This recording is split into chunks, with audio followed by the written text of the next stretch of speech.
Dios les bendiga, soy el obispo Hugo Alfonso Montesinos. La palabra de Dios para nuestras vidas está llena de esperanza y nos muestra los principales pilares de la fe en nuestro Señor Jesucristo. Te invito a ver con mucha atención el siguiente mensaje. Esperamos que esta palabra pueda bendecir y fortalecer tu vida. Te invito a ver el mensaje de Dios. Primera de Corintios 16, versículos 13 y 14, leemos la palabra del Señor, lo hacemos en el nombre de nuestro Señor Jesucristo. Dice: velad, estad firmes en la fe, portaos varonilmente y esforzados. Todas vuestras cosas sean hechas con amor. Amén. Oremos al Señor. Padre, en el nombre de Jesús, te damos a ti muchas gracias en esta hora y en este momento, Señor, por poder estar junto a tu iglesia y poder tener en este momento tu palabra para nosotros.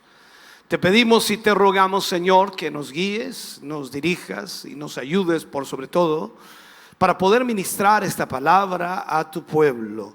En el nombre de Jesús, nos ponemos en tus manos, Señor, y esperamos la dirección tuya para tu gloria. Amén y amén, Señor. Fuerte ese aplauso de alabanza al Señor. Puede sentarse, Dios le bendiga.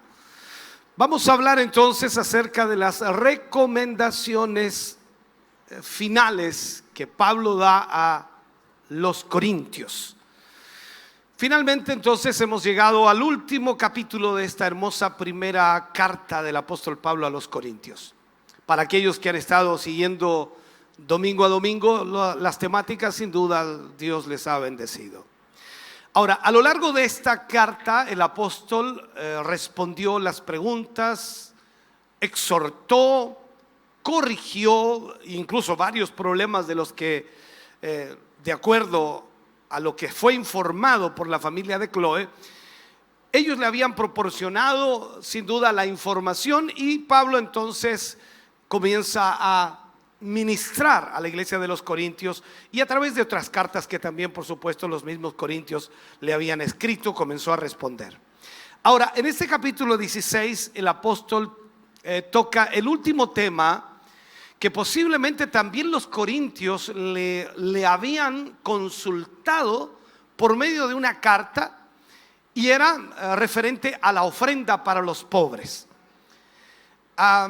Asimismo termina, por supuesto, detallando sus planes personales en cuanto a su ministerio de predicar la palabra de Dios, y también las salutaciones finales que él hace a la iglesia de los corintios. Veamos en esta ocasión entonces las instrucciones que el apóstol Pablo le entrega a la iglesia de los corintios y le da en cuanto a las ofrendas que los corintios recogían para ayudar a los pobres de la iglesia de Jerusalén. Veamos un poquito entonces las ofrendas de los santos, o para los santos, como también dice una parte de la escritura. En Primera de Corintios capítulo 16 versículo 1, y dice: en cuanto a la ofrenda para los santos, haced vosotros también de la manera que ordené en las iglesias de Galacia. Este versículo inicia con la frase en cuanto a, y significa entonces que Pablo está contestando algo sobre lo que le preguntaban los cristianos de Corinto.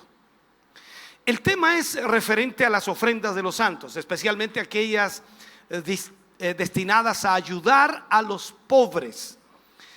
Esta parece ser la principal razón por la cual los cristianos del primer siglo ofrendaban, ya que en este tiempo, recuerde usted, no existían templos formales, sino que las iglesias acostumbraban a reunirse en la casa de algún creyente de la comunidad.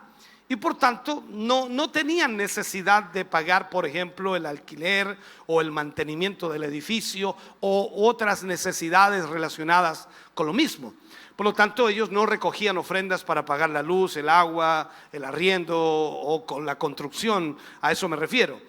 En Hechos, en el libro de Hechos, vemos cómo los santos se organizaban para ayudar a los necesitados. De acuerdo al libro de Hechos, capítulo 4, versículo 34 al 37, nos dice: así que no había entre ellos ningún necesitado, porque todos los que poseían heredades o casas las vendían y traían el precio de lo vendido. O sea, vemos aquí entonces lo que Pablo comienza a hablar, el libro de Hechos lo que nos muestra. Y lo ponían, dice, a los pies de los apóstoles, y se repartía a cada uno según su necesidad.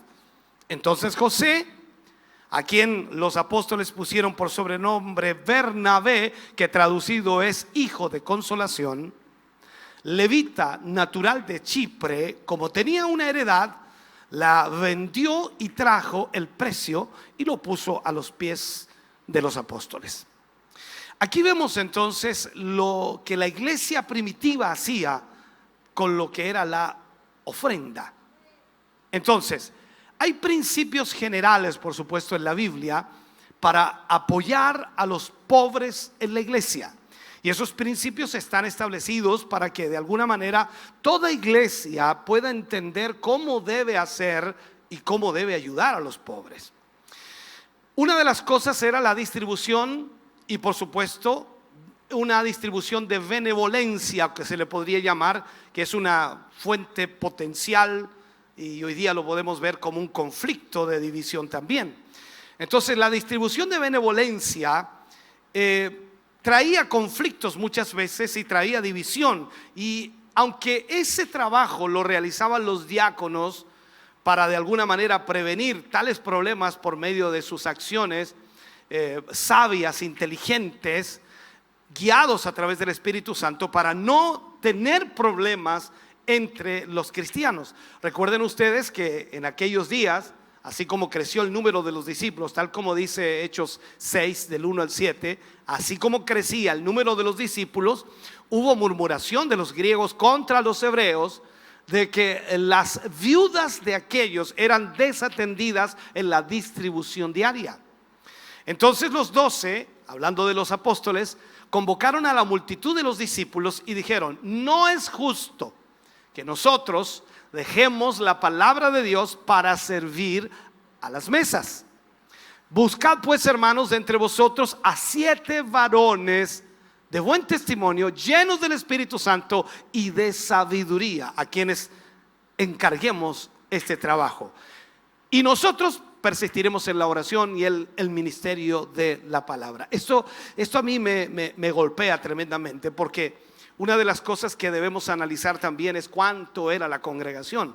¿Recuerda usted cuánto era la congregación? Ya es en ese momento, ya eran más de 8,000, y solo 7 diáconos iban a hacer cargo. Había que estar lleno del Espíritu para eso, ¿no? Para poder atender a más de 8,000 personas con 7 diáconos.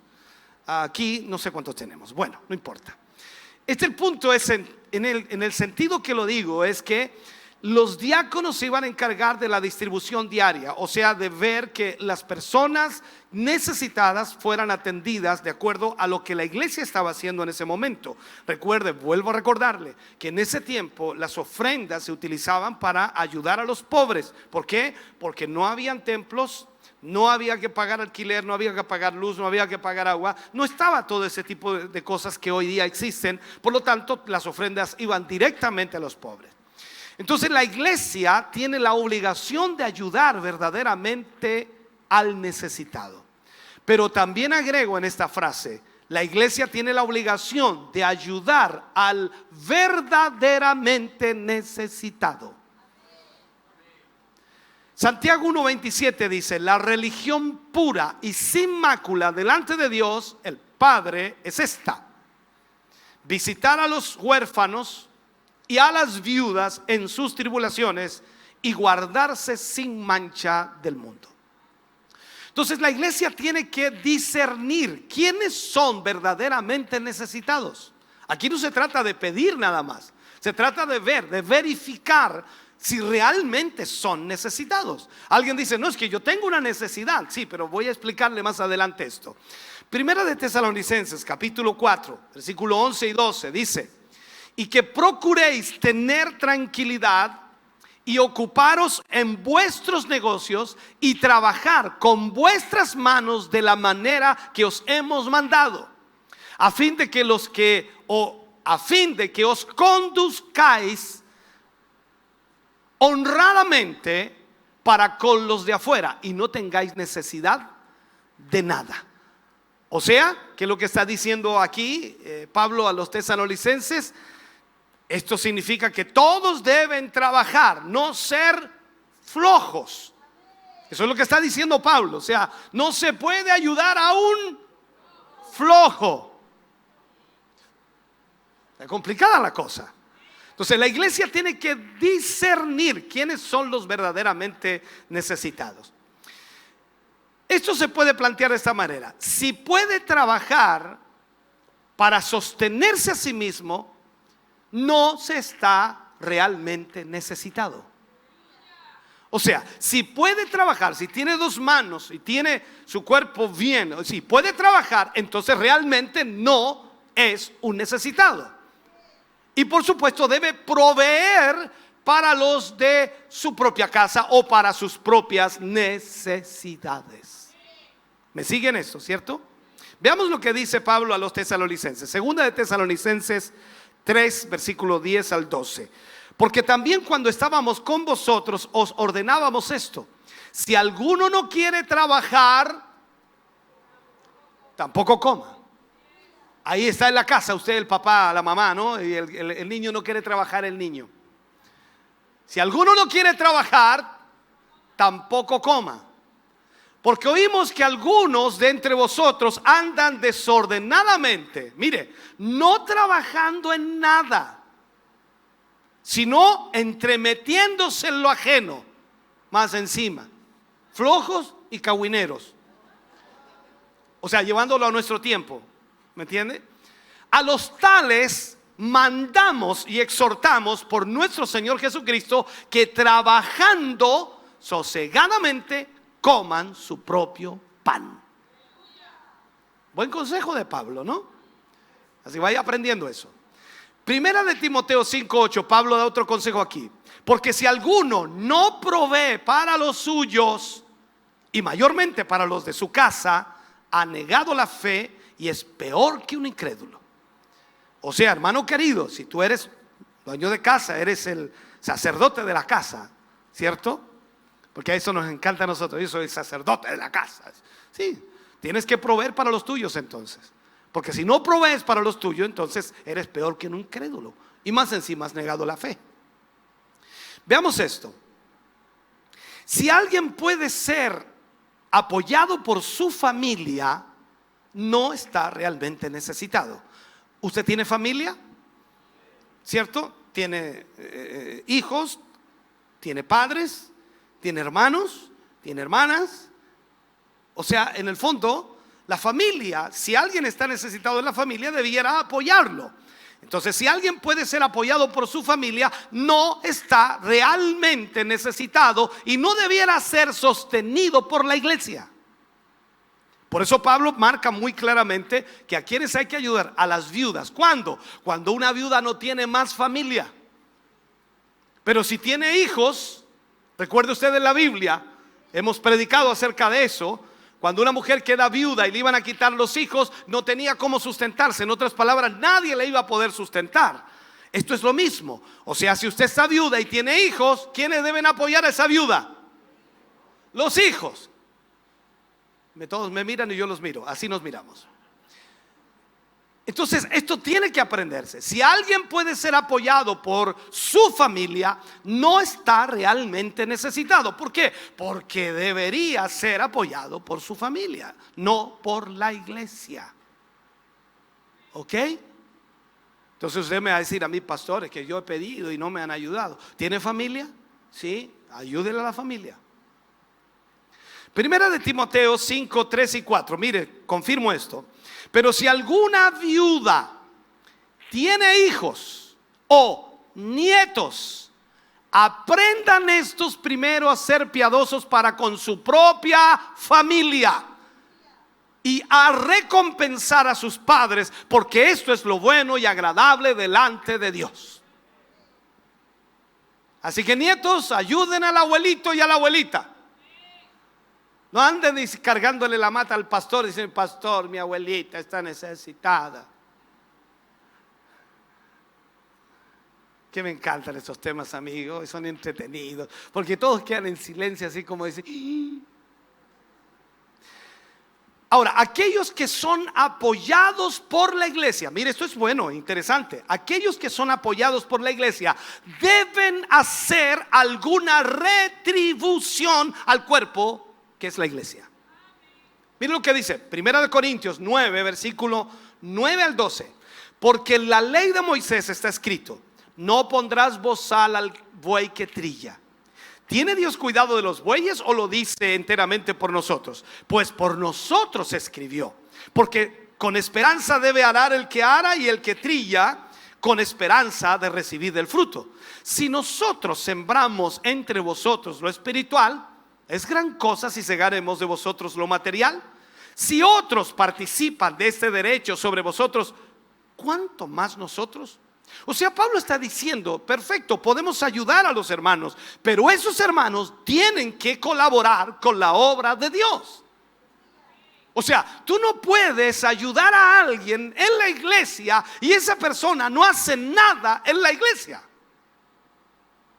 Por lo menos debe de retribuir en algo. Dice: es que no tengo dinero, por eso estoy pidiendo apoyo. Ok, ven a hacer el aseo, por lo menos. Ven a limpiar los baños. Ven a limpiar los vidrios. Ven a ubicar las sillas. Ven a hacer algo. ¿Por qué? Porque la iglesia te está apoyando. A eso se refiere Pablo. Y cuando Pablo dice: si nosotros sembramos entre vosotros lo espiritual, es gran cosa que seguimos lo material. Entonces tú no te puedes poner a pelar y hablar del pastor. Mira el pastor, la plata, la plata. Hermano, tú no me estás dando dinero a mí. Estás dando dinero a la obra, y mi cumplimiento con la obra es predicarte el evangelio. Y eso es lo que hago sábado y domingo, y a veces en la semana, en las campañas, en lo que hago. Es lo que debo hacer, preocupado de la obra de Dios. Y si yo siembro entre vosotros lo espiritual, es gran cosa que tú des un chelín. ¿Qué es mejor? O sea, esta es la realidad de lo que Pablo está planteando también, en todo orden de cosas. Entonces, yo debo servir al Señor. ¿Por qué? Porque vivo de la obra de Dios. Por lo tanto, yo debo servir al Señor y debo servir a mis hermanos y entregar la retribución que corresponde a la obra del Señor. Entonces, aquí vemos lo que Pablo plantea. El apoyo de la iglesia debe ser para las necesidades más básicas para vivir. Para las necesidades más básicas para vivir. 1 Timoteo 6:8 dice: así que teniendo sustento y abrigo, estemos contentos con esto. Las necesidades más básicas para vivir. ¿Qué significaría eso? Quedaría afuera entonces cubrir el crédito. Tengo un problema, pastor, tengo que cubrir un crédito, ¿por qué no me ayuda? Tengo que pagar la cuota de la casa, ¿por qué no me ayuda? Las necesidades básicas para vivir. Me estoy muriendo de hambre, pastor, ahí tiene para el pan. Hoy que quedaron complicados. Estamos enseñando esto, es bueno, hermano, muy bueno. Por lo tanto, amados hermanos, es cierto que la iglesia debe estar atenta a las necesidades de cada uno de los miembros de la iglesia. Pero también es correcto que la iglesia examine la conducta moral antes de dar apoyo. O sea, esta cosa no es ilegal hacerlo. Más aún cuando dice la escritura, dice: a los primeros que hay que ayudar son a los de la familia de la fe. Ahora bien, cuando Pablo les dice: haced vosotros también de la manera que ordené, no era una opción. No era una opción. O sea, los cristianos de Corintios eran responsables entre ellos para las necesidades de los pobres cristianos de Jerusalén. Ellos no podían decir: el dinero no es espiritual, vamos a orar solamente por ellos. No, ellos tenían que apoyarlos económicamente porque estaban sufriendo un problema serio en Jerusalén. Entonces, miremos algo aquí, aprendamos algo de la Biblia. ¿Cuál o cómo era el método para ofrendar? ¿Cómo era el método para ofrendar? De acuerdo a lo que Pablo enseña a los Corintios, capítulo 16, versículo 2, dice: cada primer día de la semana, cada uno de vosotros ponga aparte algo según haya prosperado, guardándolo, para que cuando yo llegue no se recojan entonces ofrendas. O sea, literalmente Pablo le decía: cada primer día de la semana aparten algo de acuerdo a lo que hayan sido prosperado, y de esa manera entréguenlo a la obra para que cuando yo vaya no se pasen ofrendas. No en ese momento, porque claro, nosotros venimos al culto y usted ofrenda en el culto del sábado, ofrenda en el culto del domingo, ofrenda en el culto del jueves, ofrenda en el culto del martes, vamos a ponerlo, bueno, cuando usted viene, porque hoy día casi todos se reparten: los del domingo son del domingo, los del sábado son del sábado, los del jueves son del jueves, así que nadie puede discutir porque son muy pocos los que van todos los días. Entonces aquí vemos cómo era el método que los cristianos del primer siglo usaban para ofrendar. Si leemos entonces este pasaje, nos damos cuenta de algunas cosas importantes. En primer lugar, vemos que la costumbre de los creyentes era apartar la ofrenda cada primer día de la semana. Y de acuerdo a la evidencia bíblica, por supuesto, podemos entender que la iglesia primitiva acostumbraba a reunirse el primer día de la semana, es decir, el domingo, en ese sentido, a diferencia de los judíos que lo hacían el sábado. Posiblemente la costumbre de reunirse surgió como consecuencia de saber que Cristo resucitó el primer día de la semana.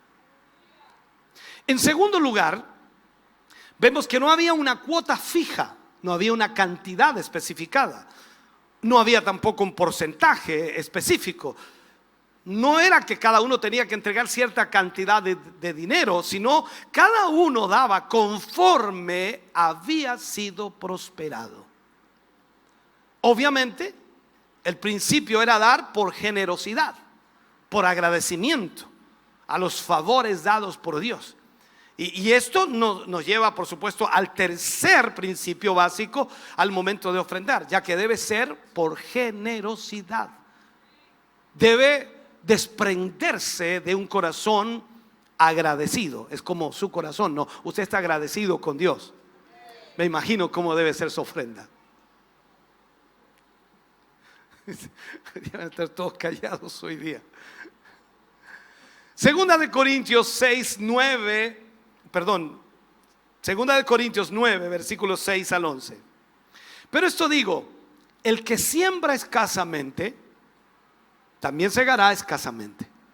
El que siembra generosamente, generosamente también segará. Cada uno dé como propuso en su corazón, no con tristeza ni por necesidad, porque Dios ama al dador alegre. Y poderoso es Dios para hacer que abunde, dice ahí, me encanta eso, en vosotros toda gracia, a fin de que teniendo siempre en todas las cosas todo lo suficiente, abundéis para toda buena obra. Como está escrito: repartió, dio a los pobres, su justicia permanece para siempre.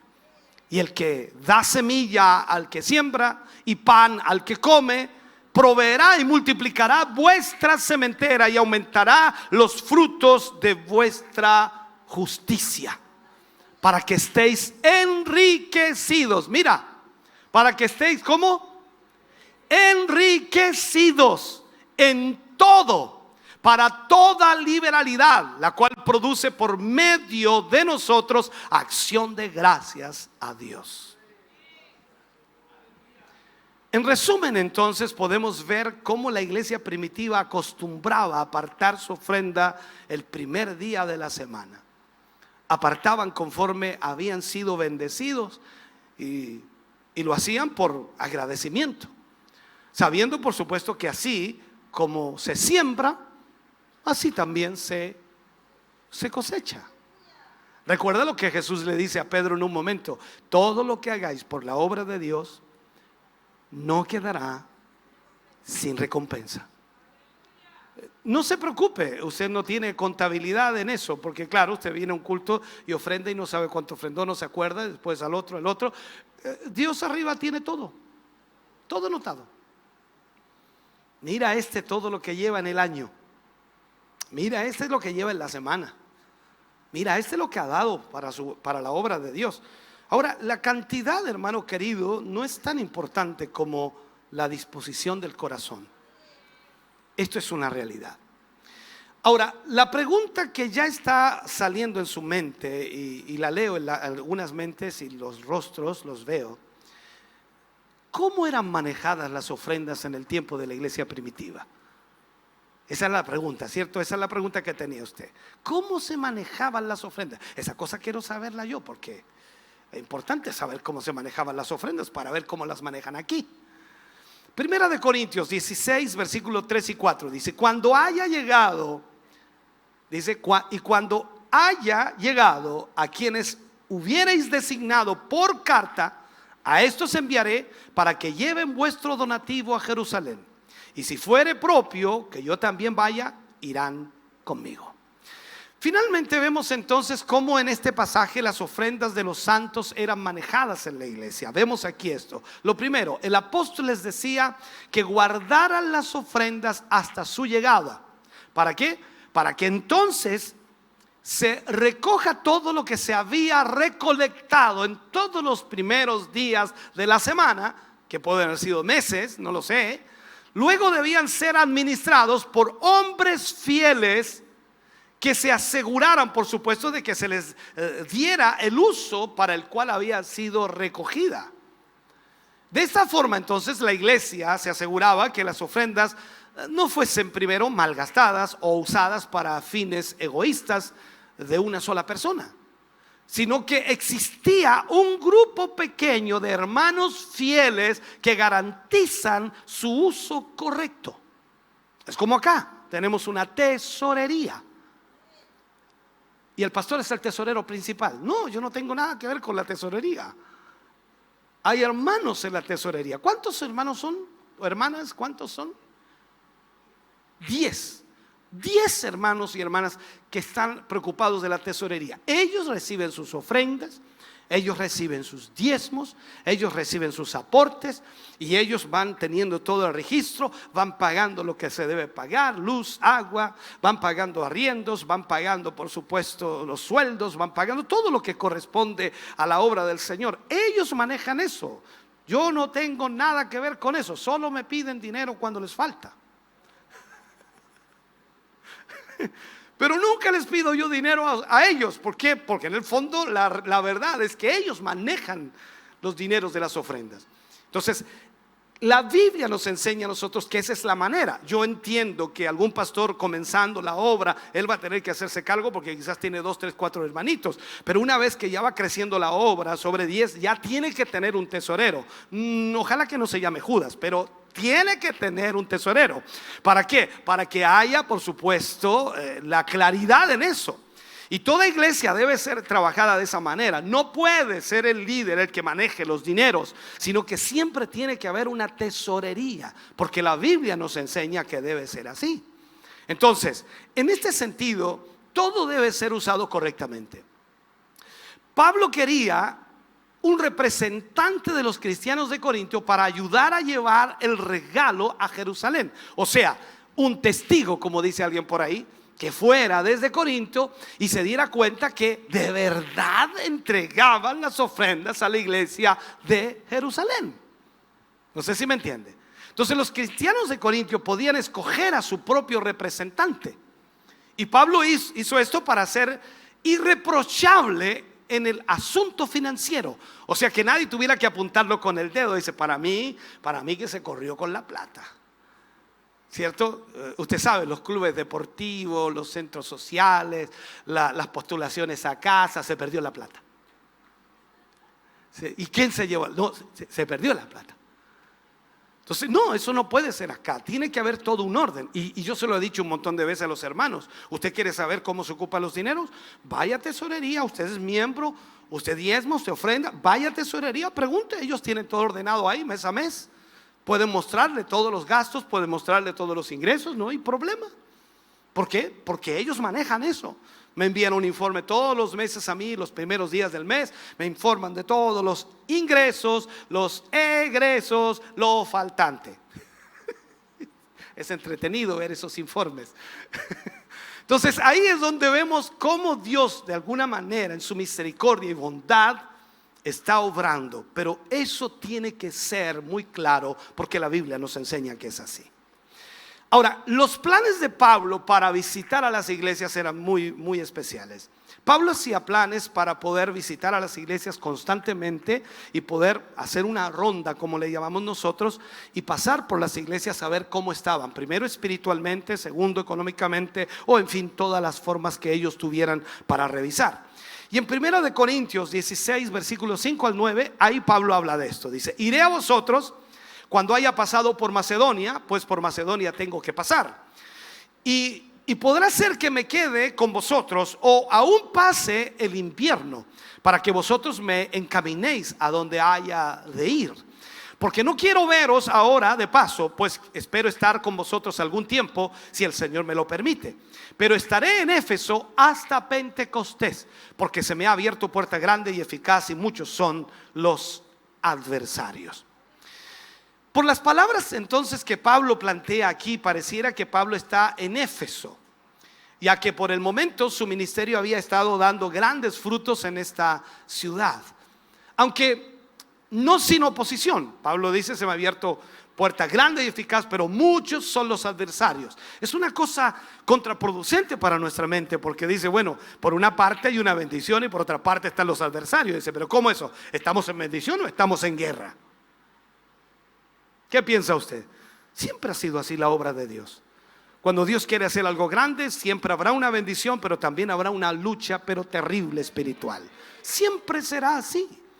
Entonces, mirando esto, fue allí donde sembró la semilla del evangelio, impactando de gran manera toda la ciudad de Éfeso. Tanto fue la influencia del evangelio en este lugar que causó el disgusto de los comerciantes de templecillos de plata de la diosa Diana, ya que sus ganancias se vinieron abajo cuando Pablo llegó a predicar el evangelio. ¿Por qué? Porque la conversión de los paganos y los idólatras al evangelio dejaron sin recurso a aquellos religiosos y ¿cómo se le llamarían? Religiosos y paganos.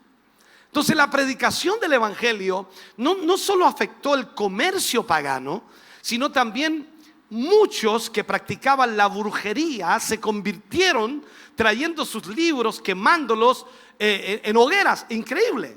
Entonces, de esta forma, el evangelio llegó a influenciar poderosamente en Éfeso, gracias al ministerio de Pablo. Y ahora, mientras Pablo escribe entonces esta carta, al parecer se encuentra en esta ciudad. Y va a permanecer en ella al menos hasta la fiesta de Pentecostés, ya que, dice él, se me ha abierto puerta amplia y eficaz, y es como decir, voy a aprovechar esta puerta de bendición que se ha abierto, y por supuesto tengo que predicar el evangelio aquí.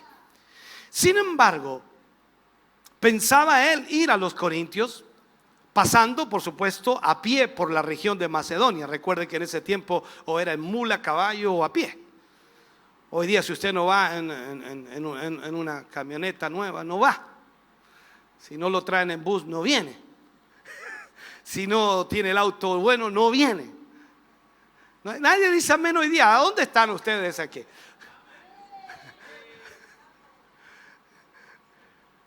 Entonces, quería él pasar por la iglesia de Corintios, y por supuesto, durante su viaje misionero quería estar un tiempo también allí. Las iglesias como la de Tesalónica, de los tesalonicenses, y la de Filipos, de los filipenses, y su objetivo por supuesto era también el estado espiritual de estas iglesias antes de dirigirse a Corintio. O sea, quería pasar por estas iglesias, verlas cómo estaban, pero llegar a Corintio y quedarse un tiempo allí. Así era la vida de Pablo, siempre preocupado por todas las iglesias que había fundado y enfocado, por supuesto, siempre en seguir ganando almas para Cristo. Ese era el ministerio de Pablo, yendo de una ciudad a otra, quedándose un tiempo, levantando iglesia, predicando el evangelio, ganando almas y provocando estragos en todo lugar donde iba. Ahora, Pablo tenía un cuidado especial por las iglesias a través de enviarles siempre otros obreros. Siempre estaba enviándoles obreros. Si él no podía ir, enviaba obreros. Es lo que también hacemos acá en nuestra práctica. Tenemos locales cercanos, gracias a Dios, algunos otros más distantes, pero siempre estamos enviando obreros, estamos enviando hermanos para que vayan a ministrarles, vayan a predicarles, para que vayan a enseñarles. En fin, todo eso se está haciendo porque es lo que vemos en la escritura que Pablo hacía. O sea, no lo hacemos porque se nos ocurrió, dice, qué inteligente el pastor. No, está en la Biblia, está en la Biblia. O sea, no es que nosotros tengamos una inteligencia sobrenatural, no, está en la Biblia. Estamos siguiendo lo que Pablo hacía, lo que Pablo realizaba, y nosotros lo estamos copiando y haciendo exactamente igual como él lo hacía. Entonces, enviamos obreros. Primera de Corintios 16, versículos 10 y 12, dice: y si llega Timoteo, ya es un obrero, mirad que esté con vosotros con tranquilidad, porque él hace la obra del Señor así como yo. Por tanto, nadie le tenga en poco, sino encamínenle en paz. Ese encamínenle significaba entonces que Timoteo iba a estar un tiempo allí con ellos y luego iba a salir a otra ciudad, pero encamínenle significaba denle un dinerito, denle comida, denle alguna cosa para que llegue a la otra ciudad. Pues no lo vayan a mandar así, Dios le bendiga, porque nos faltan, ¿cierto? Los hermanos, dice, es así, ¿no? Entonces ese encamínenle en paz para que venga a mí, porque le espero con los hermanos. Acerca del hermano Apolos, dice: mucho le rogué que fuese a vosotros con los hermanos, mas de ninguna manera tuvo voluntad de ir por ahora, pero irá cuando tenga oportunidad. Aquí es donde nosotros comenzamos a ver eso también, porque claro, algunos hermanos de los locales me dicen: pastor, ¿nos puede enviar a tal anciano? Y a veces no puede ir, le enviamos a otro. Así somos nosotros. Porque si no puede ir uno, va el otro, dependiendo toda la exigencia que haya. Y a veces los hermanos también a mí me dicen: ¿cuándo va a ir al local, pastor? ¿Cuándo va a ir al local? ¿Cuándo va a ir al local? Y a veces cuesta. Tenemos todos los días copados. La agenda está pero más que copada. Yo digo: Dios mío, ¿qué día voy a predicar en mi casa? Ya no hay días, no tengo días ya. Y estamos ahí en esa situación. Entonces, si hay algo que Pablo sabía en cuanto a la obra del Señor, es que esta no era exclusivamente de él, sino la obra era de Dios, y que no era el único obrero en la viña del Señor, sino que también habían otros, tal como lo dijo al principio de la carta: yo planté, Apolos regó, pero el crecimiento lo ha dado Dios. Ahora, por ello Pablo sabía auxiliarse constantemente de otros hombres para contribuir con el avance del evangelio. O sea, esto es bueno. Es bueno que nosotros también enviemos obreros, enviemos personas y que vayan a predicar y que vayan a ministrar, para que de esa manera entonces la obra de Dios siga creciendo. Debido a que él estaba preocupado, por supuesto, en Éfeso, decidió enviar por adelantado a uno de sus fieles colaboradores como Timoteo, con el fin de que éste diera el apoyo necesario en su ausencia. Recordemos también que Pablo dijo que no tengo a ninguno que tan sinceramente se preocupe por vosotros, porque todos los demás buscan lo suyo propio y no lo que es de Cristo. Ahí estaba hablando de Timoteo, que en realidad estaba preocupado por los hermanos de las iglesias, y entonces Pablo lo enviaba y Timoteo iba feliz y contento a apoyar a los hermanos. Amén. Es como cuando enviamos a los hermanos a los locales, ellos van felices y contentos, gozosos. Aleluya, me enviaron al local, aleluya. Bueno, no hay ni un amén aquí, se fueron todos, hermano. ¿Entiendes? Otro dice: no puedo, no alcanza el tiempo, no salgo más tarde, no tengo plata para la encina, no tengo, ay Señor, hay un montón de excusas. Otro dice: no, ya trabajé mucho, ¿para qué trabajar más? Ay, Jesús bendito, ya. Entonces aquí vemos que Pablo los exhortó a ser ejemplo en todo para que nadie menospreciara la edad que ellos tenían. En el caso de Timoteo, que era un joven, nadie menosprecia tu edad.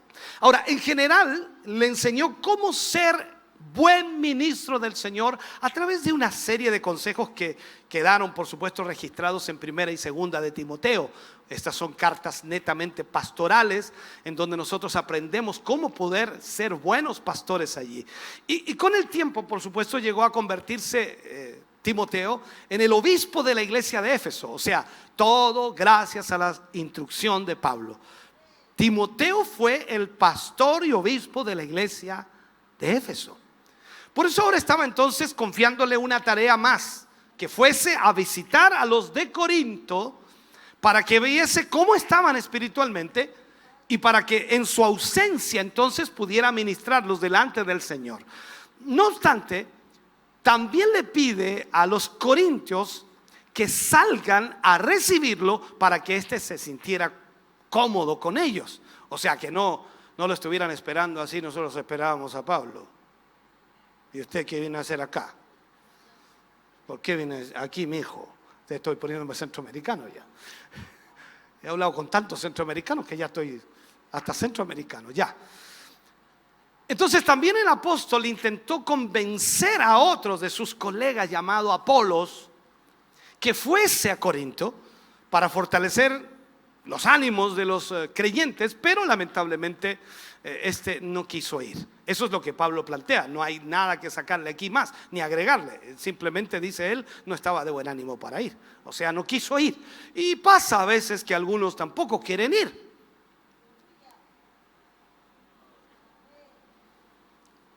No a Pablo solamente le pasaba eso, gracias a Dios. Apolos fue un judío fervoroso, poderoso en la predicación, que por supuesto conocieron en Éfeso.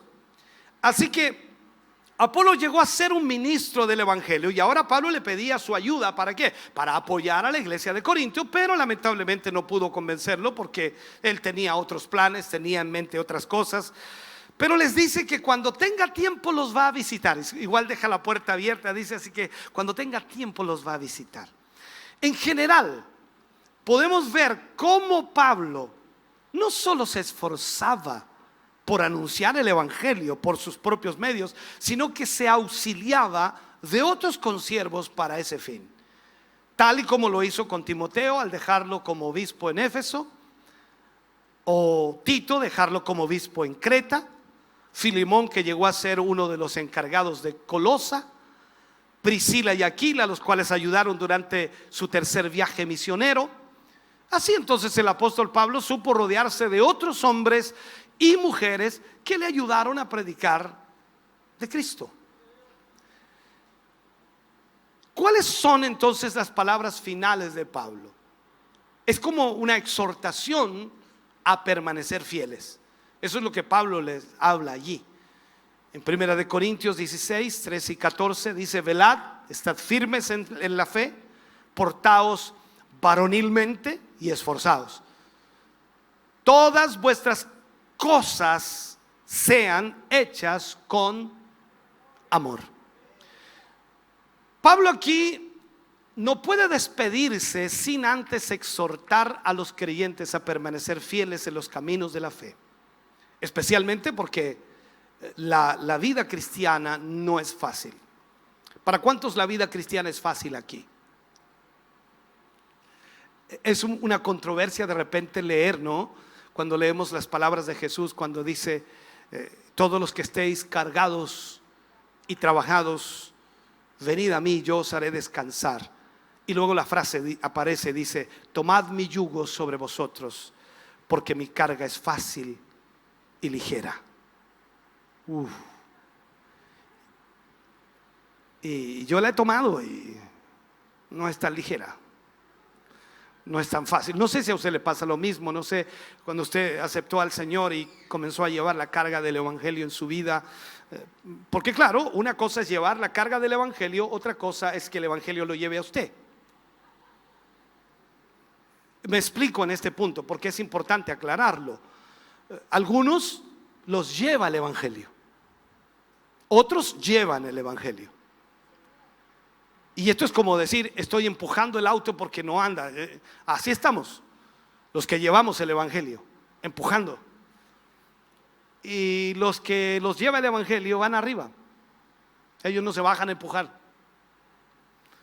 Ya más o menos vio el cuadro, ¿no? Entonces hay mucha gente que no hace absolutamente nada por el evangelio. Entonces no tiene una carga. ¿Cuál es la carga que tiene? La explico más todavía y profundizo. Sus problemas, sus dificultades, sus deudas, sus complicaciones físicas, emocionales, matrimoniales, familiares. Pero no es el evangelio.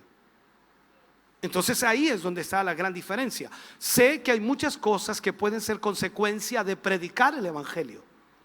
Y nosotros debemos ser sabios y distinguir que es una lucha espiritual por la causa de predicar el evangelio.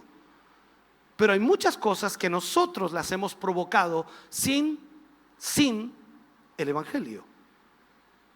El hecho que usted haya sacado ese crédito y ahora no tenga para pagarlo, no fue el evangelio. Porque usted nunca llegó diciéndome aquí, pastor, yo pedí un crédito para la obra de Dios.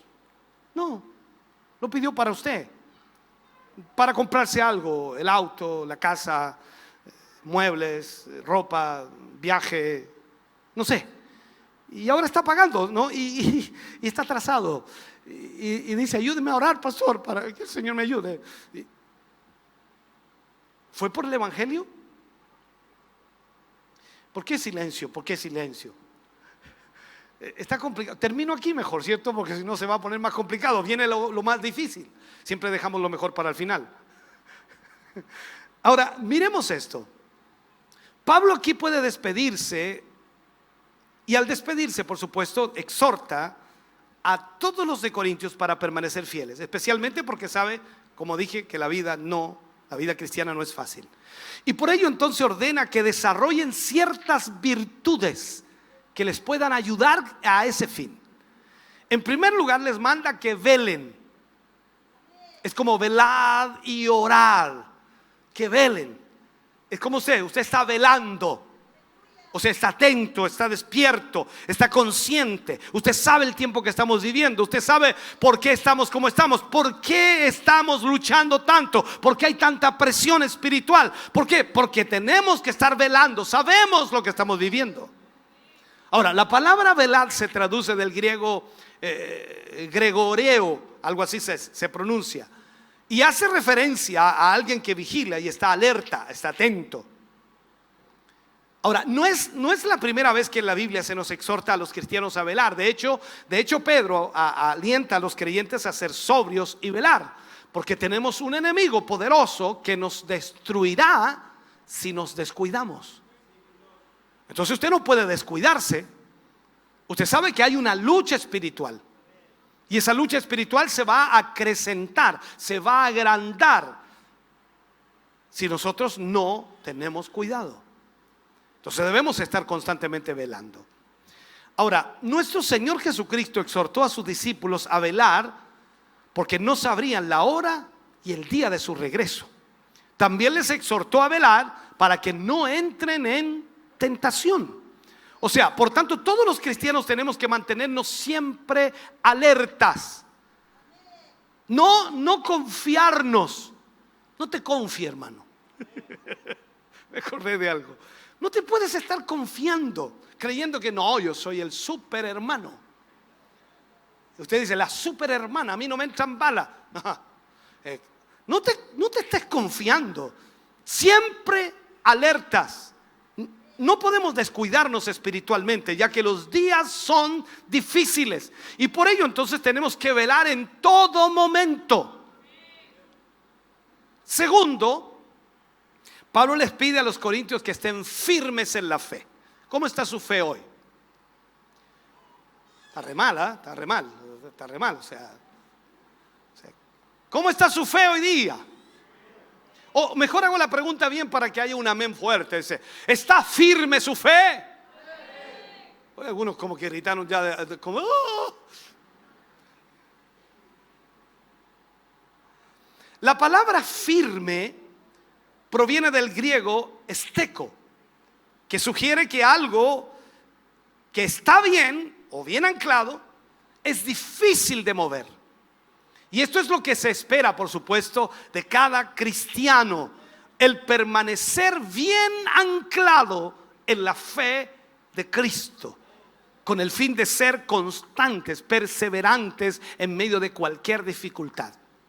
Recuerde que la Biblia también, en el libro de Salmos, habla de las palmeras, ¿no? Y las palmeras de por sí son tremendamente firmes. El viento para el otro lado y ahí está la palmera. Increíble, ¿no? Claro, algunas se parten, de verdad, depende de la iglesia, pero la mayoría son tremendamente firmes. Así que usted y yo tenemos que ser como una palmera, hermano, firmes en la fe. No, venga lo que venga, le golpee lo que le golpee. Claro que sí, vamos a tener conflictos y problemas, pero no vamos a retroceder, no vamos a abandonar al Señor, no vamos a dejar el evangelio, vamos a seguir adelante, sea como sea, porque el Señor es nuestro ayudador. Y en tercer lugar, les pide que se porten varonilmente y se esfuercen. Cuando Dios llamó a Josué, le ordenó que fuera esforzado y valiente. ¿Para qué? Para que su corazón no desfalleciera ante los retos futuros que tendría. Esfuérzate y sé valiente. Por ahí también le dijo: mira que te mando que te esfuerces y seas muy valiente. Y el Señor no lo dice por nada, lo dice por algo. ¿Por qué nos dice que nos esfuerce y que seamos valientes? ¿Por qué? Porque sabe lo que viene, sabe lo que vamos a enfrentar. El hecho de que usted tenga problemas, el Señor lo sabía antes de que usted tuviera el problema. Pero ¿qué quería que usted hiciera? Que velara, que fuera valiente, que se esforzara. Y si no lo hizo, entonces está como está.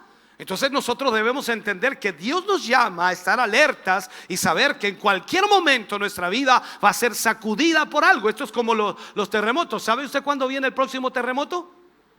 Espere, lo tengo aquí anotado. No, imposible. No sabemos cuándo viene. Y claro, de repente vio, está temblando. Y de repente, hermanos, son medio largos los temblores, ¿no? Y ahí como comienzan a asustarse. De primera dice: tranquilo, tranquilito, tranquilo. Ya se asustó ya porque se puso muy largo. ¿Y no le pasa a usted también en la vida lo mismo? Cuando viene el problema y usted dice: no, tranquilo, si el Señor nos va a ayudar. Al ratito después, al día después, a la semana después, parece que el Señor nos va a ayudar. Hay que pedir ayuda, auxilio, SOS. O sea, ¿por qué? Porque a veces son largas las situaciones. Entonces la vida cristiana está llena de desafíos. No tan solo desafíos en cuanto a la proyección, visión, alcance, propósitos y todo eso, sino también está llena de desafíos en cuanto a nuestra vida espiritual, que generalmente pueden intimidarnos el corazón. Porque el creyente está siempre desafiado a enfrentar situaciones difíciles. Y lo que el desafío quiere provocar, o lo que el enemigo quiere provocar en nosotros, es que nosotros retrocedamos. Eso es lo que quiere hacer. Que usted ya no quiera seguir, que ya no quiera venir los domingos, los sábados. No voy a ir más. Desde que empecé a ir, puros problemas. ¿Cierto? Desde que empecé a ir, puros problemas. Incluso puedo decirte, mientras no trabajé en la obra, todo estaba bien, pero me puse a trabajar y el diablo se levantó. Es como si hubiera estado acostado el diablo, pero bueno, ya, es el término que utilizan. Entonces, se levantó el diablo y ahora puros problemas, dificultades de aquí a allá, pero una cosa a la otra. Pero no falta, todos los días. Si hasta el perro de la casa me mordió, ya es mucho, ya. Entonces, claro, todo comienza a ponerse turbio, complicado, y usted dice: no puede ser. Pero aquí es donde el Señor nos dice que debemos estar siendo valientes, esforzados. Entonces, el Señor pide coraje para no tener temor. Coraje, valor, valentía. esforzarnos para cumplir con los propósitos del Señor. Y todos sentimos miedo por algo, ¿no? A todos nos ha sucedido, algo nos da miedo, a todos nos da miedo algo. Algunos le tienen miedo a las arañas, otros a los ratones, otros a las culebras, otros le tienen miedo a la altura, otros le tienen miedo a los perros, otros le tienen miedo a la oscuridad, otros le tienen miedo. Saque sus miedos, sáquelo. Todos le tenemos miedo a algo. Yo recuerdo que, claro, yo hay cosas que no le tengo miedo, de verdad. No sé, no tengo ese miedo. Las culebras no me hago problema. No, las culebras, agarro de la cola y empiezo a vuelta. Lo he hecho un montón de veces, así que no me hago ningún problema. Las culebras se van todas mareadas así. Ok, pero el punto es que todos tenemos miedo a algo y nos enfrentamos a esa situación y tenemos que hacerlo con valor, con coraje, con garra. Yo los miro a ustedes y ustedes me miran y nos miramos otra vez. Eso es como cuando estábamos muy pequeños, íbamos a la casa de los abuelos allá en el campo y el baño estaba a una cuadra. En el día no hay problema, hermano, lindo, bonito, ir al baño, cruzar ahí el campo y llegar al baño allá en la loma. Pero en la noche se acostaban con las gallinas los abuelos, apenas se metía el sol, acostados todos. Dios mío, y uno de ciudad pues. Si uno quiere estar hasta las 12 de la noche, pues no, a las 9, a las 8, ya acostados todos. Y eran 4 horas que uno no podía dormir, pues, hermano. Y ahí es donde venían las necesidades humanas. Y empezaba, Manuel, ¿me acompañáis al baño? No, acompáñame al baño al otro. Y nadie quiere ir al baño, po. Complicado, entonces uno tenía que esperar que también le dieran ganas a ellos para ir todos juntos. Y no se daba, así que había que salir ya cuando ya no había que salir, hermano. Yo no dejaba la puertita abierta de la entrada con una vela ya. No, la abuela no nos dejaba sacar la vela. No, allá. Y se veía una pequeña luz y uno llegaba al baño, hermano. Ay, Dios mío, parece que lo agarraban de la espalda así uno. ¿Sí? ¿No se acuerda de eso? Esa sensación tan rica, así como que... ¡Qué miedo más grande, Dios mío! Parece que lo agarraban de la espalda así. ¡Uy! Dios mío. Yo le estoy haciendo remembranza a ustedes, porque hay varios hermanos aquí que se acuerdan de ese pozo negro, ¿no? Eso sí. Entonces hay miedos. Y todos tenemos un grado de miedo. Pero aquí es donde el Señor nos pide valor, valentía, coraje. Ahora, finalmente Pablo le pide que todos estén dispuestos a tomar parte en la obra de Dios y que puedan entonces tener grandes virtudes. Y esas virtudes sean reguladas por la mayor de todas, que es el amor. O sea, si hay alguna virtud en nosotros, debe ser regulada por el amor. ¿Por qué lo hacemos? Por amor. ¿Por qué hacemos eso? Por amor. ¿Por qué aguantamos? Por amor. ¿Por qué le toleramos? Por amor. Yo estoy obligado a tolerarlo a usted por amor. No me queda otra. Me dan ganas de decir, pero por amor. Y usted también a veces me tolera por puro amor. Me cae mal el pastor, pero no sé por qué lo amo. No sé cómo lo hará usted, ¿no? Pero uno tiene sus dificultades, ¿no? En ese sentido. Pero debemos hacerlo todo por amor. Entonces, todas las virtudes que podamos tener deben ser reguladas por el amor. Aquí la palabra amor es ágape y lo describe, por supuesto, con un amor sacrificial que no es egoísta, que no busca lo nuestro propio, sino que busca lo de los demás, o sea, el bienestar de los demás. Y este tipo de amor debe ser la fuente de nuestra motivación. Al momento, por supuesto, de hacer cualquier cosa para el Señor, nosotros debemos hacerlo todo por amor. Por amor los hermanos hacen el aseo, por el amor ubican las sillas, por el amor los porteros, los pasilleros, por amor los estacionamientos, aunque usted a veces se porta medio... Igual, por amor. Por aquí mi hermano y pasa por allá el otro. Por amor. Todo por amor. Ya, dejemos eso ahí. Reconocer a los que sirven al Señor. Esto es tremendamente importante. Y Pablo lo pone en la parte final ya. Dice en 1 Corintios 16, versículo 15 al 20. Dice: hermanos, ya sabéis que la familia de Estéfanas es las primicias de Acaya, y que ellos se han dedicado al servicio de los santos. Os ruego que os sujetéis a personas como ellos y a todos los que ayudan y trabajan. Me regocijo, dice Pablo, con la venida de Estéfanas, de Fortunato y de Acaico, pues ellos han suplido vuestra ausencia, porque confortaron mi espíritu y el vuestro. Reconoced pues a tales personas. Las iglesias de Asia os saludan. Aquila y Priscila, con la iglesia que está en su casa, os saludan mucho en el Señor. Os saludan todos los hermanos. Saludaos los unos a los otros con ósculo santo. Entonces, mientras Pablo aquí se despide, no quiere pasar por alto a aquellos creyentes que dedican su vida al servicio de los santos. En primer lugar, menciona a los de la familia de Estéfanas, los cuales son de los primeros convertidos en Acaya y que se han dedicado a servir a los santos.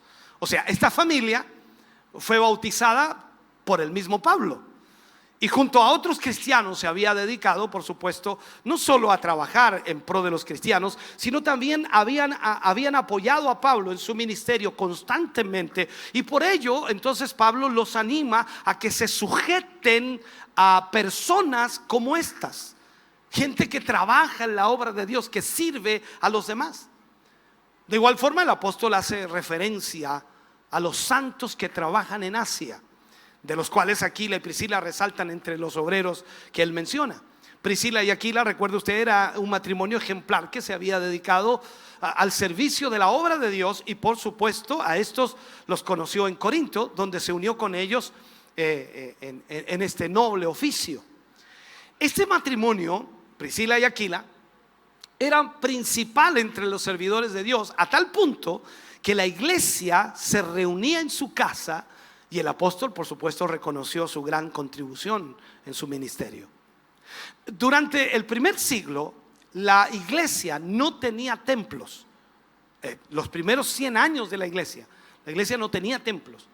Y por ello acostumbraban a reunirse en las casas de los creyentes. Es como decir en esta semana: hermano, necesitamos una casa para reunirnos. ¿Quién quiere pasar su casa para reunirnos esta semana? Ya, buena la idea, ¿no? ¿Cierto? Pero si tenemos el templo, pastor. Sí, pero hagamos a ver cómo están las casas. No vamos a ir a ver si tiene el bonito living, comedor. No vamos a ver si está bien pintada, bien arreglada. No, vamos a ir a compartir la palabra de Dios. Entonces sería bueno, ¿cierto?, que el día lunes por ahí en la tarde el pastor, el obispo dice: necesito una casa para ir y con algunos hermanos a cantar y alabar a Dios y tener una palabra de Dios allí. ¡Ay, mi casa! No vamos a ir a comer ni a tomar tecito ni nada de eso. A compartir la palabra. Sería lindo, ¿no? Ya, hagamos un ejemplo aquí. ¿Cuántos estarían dispuestos a pasar su casa? 1, 2, 3, 4, 5, 6, 7, 8, 9, 10, 11, 12, 13, 14, 15, 16, 17, 18, 19. Ay. Anótelo. Vamos a tener que hacerlo. ¿Ve? Entonces ahí, cuando usted sepa que le toca a usted por calendario, dice: invita a todos sus vecinos. Vengan para acá, vamos a tener una fiesta. Fiesta en el desierto. Ya. Entonces, viendo lo que la iglesia primitiva hacía, que en los primeros 100 años solamente se reunían en casas, y allí llegaban todos los familiares, los amigos, las personas y también los cristianos, para de esa manera entonces ministrar palabra de Dios. Así lo vemos en el libro de Hechos, cuando por supuesto Lidia, recuerda usted, la vendedora de púrpura, acogió a Pablo en su hogar. De igual forma, en Colosa la iglesia se reunía en casa de Filemón. Finalmente Pablo les dice que los saludos, o los saluda por supuesto a todos, y saluda a todos los santos con ósculo santo, dice. Es decir, un beso que se acostumbraba entre los hermanos en Cristo. Eso es lo que Pablo plantea ahí. Ahora, déjeme cerrar con este mensaje. Ha estado entretenido, pero hay que cerrarlo, hay que terminarlo. Creo que es hora de terminar, ¿no? ¿Cuánto tiempo llevo? ¿Alguien tomó la hora? ¿Alguien ya me tomó la hora? Sí, ya 1 hora 4 minutos. Así que deme 2 minutos más y terminamos. 2 minutos largos. Bien, la despedida del apóstol. En 1 Corintios capítulo 16, versículo 21 al 24 dice: yo, Pablo, os escribo esta salutación de mi propia mano. Recuerden que a Pablo le escribía las cartas para que fueran enviadas. Él dictaba lo que tenían que escribir y él lo escribía. Ahora aquí dice: de mi propia mano, ya os saludo, os escribo esta salutación. Entonces, el que no amare, dice, miren lo que dice aquí: el que no amare al Señor Jesucristo sea anatema. Y pone: el Señor vive. La gracia del Señor Jesucristo esté con vosotros. Mi amor en Cristo Jesús esté con todos vosotros. Amén. Ahora sí, Pablo se despide finalmente, haciéndoles ver que el saludo final era de su propia mano, para que ellos conocieran su escritura, la escritura de Pablo. Pablo de nuevo entonces remarca la importancia del amor, pronunciando aquí una fuerte maldición sobre aquellos que no tienen amor por Cristo. Él dice: sea anatema. Anatema era el tercer de 3 niveles de disciplina entre los antiguos judíos. Esto tenemos que entenderlo. Era el tercer nivel de disciplina entre los antiguos judíos. El primer nivel era una separación simple de un hombre de la congregación por 30 días. O sea, cuando alguien cometía falta, pecado, inmoralidad, corrupción, algún tipo de cosa, era separado de la congregación por 30 días. Ese era el primer nivel. Él estaba bajo, y él por supuesto estaba en esos 30 días reflexionando para arrepentimiento. Si uno no se arrepentía, o si esa persona no se arrepentía en 30 días, él estaba bajo el segundo nivel o grado de disciplina, dándole un tiempo indefinido para arrepentirse. O sea, tiempo indefinido no significa cuando él quiera, no, sino que se le daba un tiempo más, ya sea 10 días, 15 días, 20 días, pero no llegaban a los 30. Pero advirtiéndole de las consecuencias graves que vendrían si él no se arrepiente. Ahora, el tercer nivel, cuando ya ese tiempo pasaba y la persona no se arrepentía, el tercer nivel era el anatema. Y con ello toda esperanza de reconciliación y de arrepentimiento era cortada y eliminada. O sea, la persona tenía 30 días para arrepentirse fuera de la congregación, se le daba 10 más o 15 más, y si después de eso no se arrepentía, en ese momento venía el anatema, en otras palabras, y no había forma de reconciliación. No puede volver a entrar a la congregación. El hombre nunca podría reconciliarse con la sinagoga y no era contado como judío para nada. Oiga, complicado. Entonces Pablo cierra diciendo: el Señor viene. Proviene de una sola palabra aramea que es maranata, y es una expresión de anhelo de los cristianos del primer siglo por el tan ansiado regreso o retorno de Cristo por su iglesia. Maranata.